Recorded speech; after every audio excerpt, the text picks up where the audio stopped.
programa. Ah, entra na casa da tia aí. Entra na casa da tia.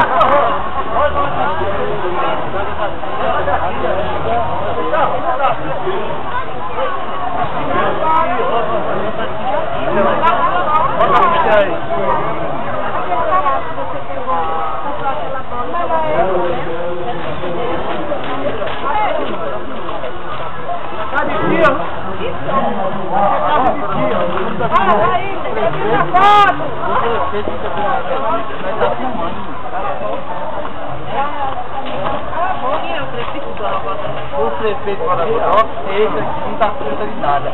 Viu? Olha pra cá! Pra lá, pra lá, pra lá, pra lá.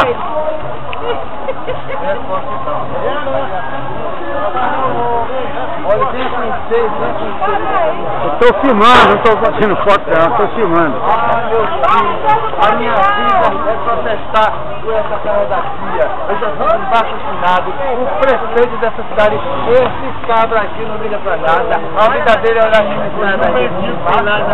Meu filho levou uma dessa e morreu por 2 dias depois. Pode uma ordem nessa cidade de Guaragodó. É preciso que se diga. A ordem tá dada. Quando não tá aqui na casa da tia, tá lá na bodega. Vá cuidar dos seus clientes, quando ele tá de lá, vem pra ti, ó. Tenha mais cuidado dos seus clientes. Nem falando essa rede é dele. melhor. Ô, seu prefeito tá falando com o senhor, rapaz. Eu tava dizendo que não tinha delegado. Cadê o delegado?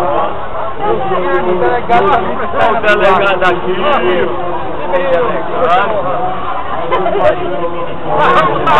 Olha, minha vida é mandar essa rodadeira se lascar. Você não presta, só pra jogar um tapozinho. É, a sua vida é só aqui, cara da casa da tia, não sinto mais Você também vem fazer programa aqui na tia? Nossa cidade precisa de uma fofoqueira. Tem cidade que faz isso. Minha filha faz a parte do você não quer ser fofoqueira? Não tem, essa tia só falta tanta, minha vida com pé. Olha aí. Atentos, hein? Você mora aqui, você mora aqui em Guaragodó há quanto tempo? Há 10 anos. 10 anos que ela mora aqui. Mas agora tá mudado, né? Seu marido? Ah, Mas já tá na casa da tia. pra igreja, pra igreja. Vamos na igreja, vamos na igreja. Vamos conhecer a igreja de Guaragodó. Aqui tudo acontece. Acompanha o que é. Deixa eu assistir meus eleitores aqui. Meus eleitores são mais importantes.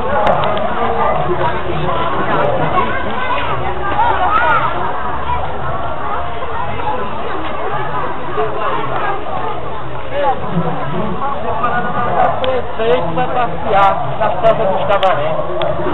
Fica lá no Agora a luz. Fica fazendo post. Olha ali. Pique-pique da casa da tia para a delegacia. Apagaram a luz ali, ficou escuro. Aqui em Guaragodó.